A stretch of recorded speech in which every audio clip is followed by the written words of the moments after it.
Multizan D3 D vitamini ehtiyacını tam ödəyir.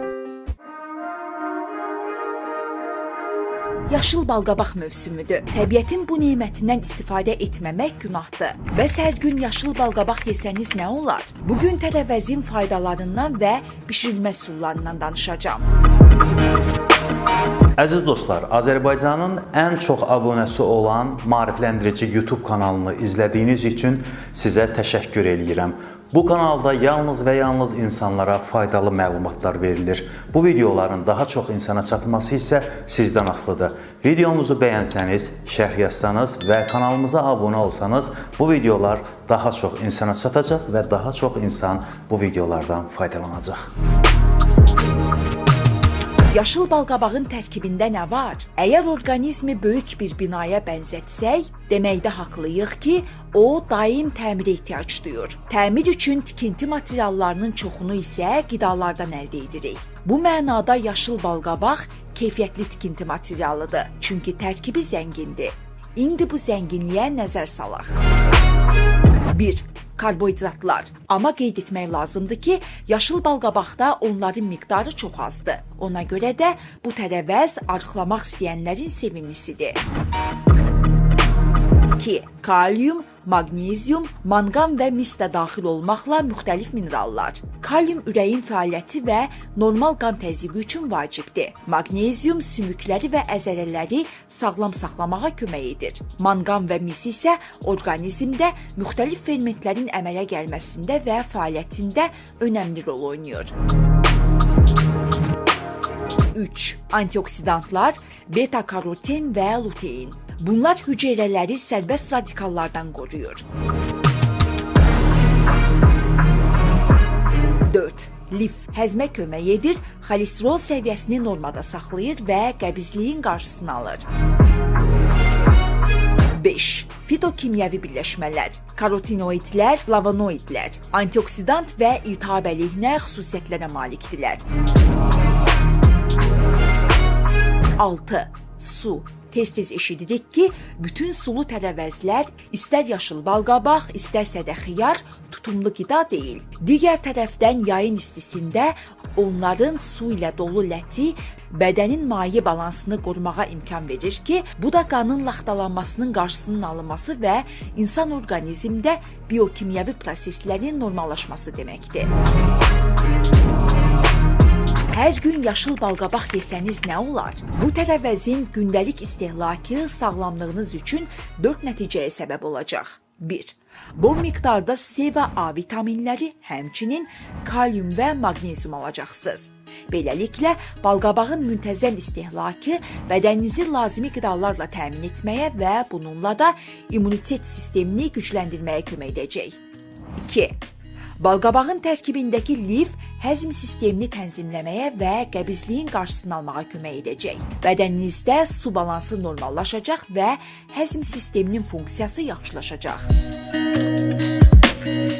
3. Aşağı kalorili olmasına görə pəhrizinizi tarazlaşdırar və arıqlamağınıza kömək edər. 4. Ürək-damar sisteminizin işini yaxşılaşdırır. Tərəvəz qanda xolesterinin səviyyəsini aşağı salır və ürək sağlamlığını dəstəkləyir. Yaşıl balqabaqdakı kalium qan təzyiqini idarə etməyə kömək edir. 5. Qanın tərkibini normallaşdırır. Xüsusən də dəmir səviyyəsini artırır, şəkər səviyyəsini azaldır. Həmçinin damarların divarlarını zədələrdən və qan laxtalarından qoruyur. Ancaq unutmayın ki, pəhrizin müxtəlif növ tərəvəz və digər qidaları ehtiva etməsi, balanslaşdırılmış olması vacibdir. Əgər siz hər gün yalnız balqabaq yeyirsinizsə, onda orqanizm tərəvəzin tərkibində olmayan digər vacib qidalardan məhrum olacaq. Yaşıl balqabaq istifadə etməyin ən yaxşı yolu nədir?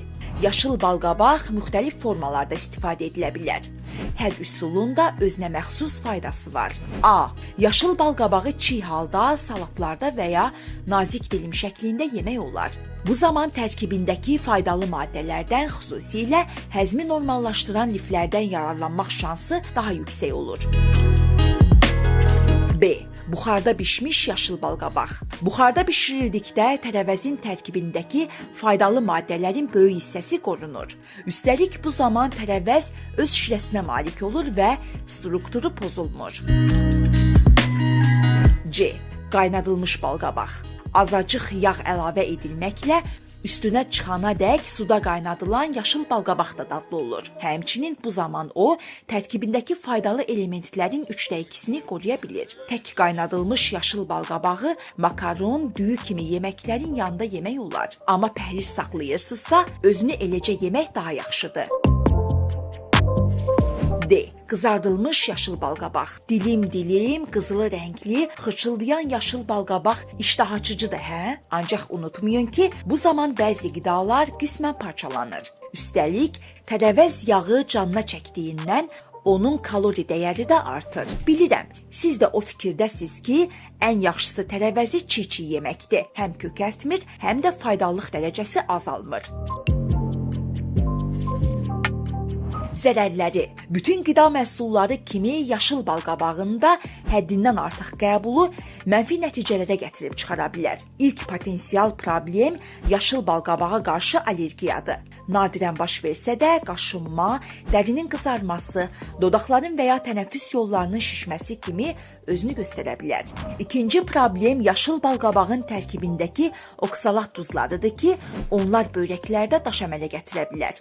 Buna görə də börək xəstəliyindən əziyyət çəkənlərə və börəyində daş olanlara yaşıl balqabağı çox az, uzağı ayda bir dəfə yemək tövsiyə edilir. Bundan əlavə oksalatlar həddindən artıq qəbul edildikdə kalsium və dəmirin mənimsənilməsini pisləşdirir. Yaşıl balqabağın ən mənfi xüsusiyyəti ətraf mühitdəki müxtəlif maddələri özünə hopdurmasıdır. Əgər yaşıl balqabaq böyük miqdarda pestisitlər və ya kimyəvi gübrələrdən istifadə edilərək yetişdirilirsə, tərəvəzin səthində bu maddələrin qalıqları ola bilər. Pestisitlərə məruz qalma riskini azaltmaq üçün təbii yaşıl balqabaq almaq və yeməkdən əvvəl yaxşıca yumaq tövsiyə edilir. Balqabağın həddindən artıq istehlakı bəzi insanlarda şişkinlik, qaz kimi narahatlıqlara da səbəb ola bilər.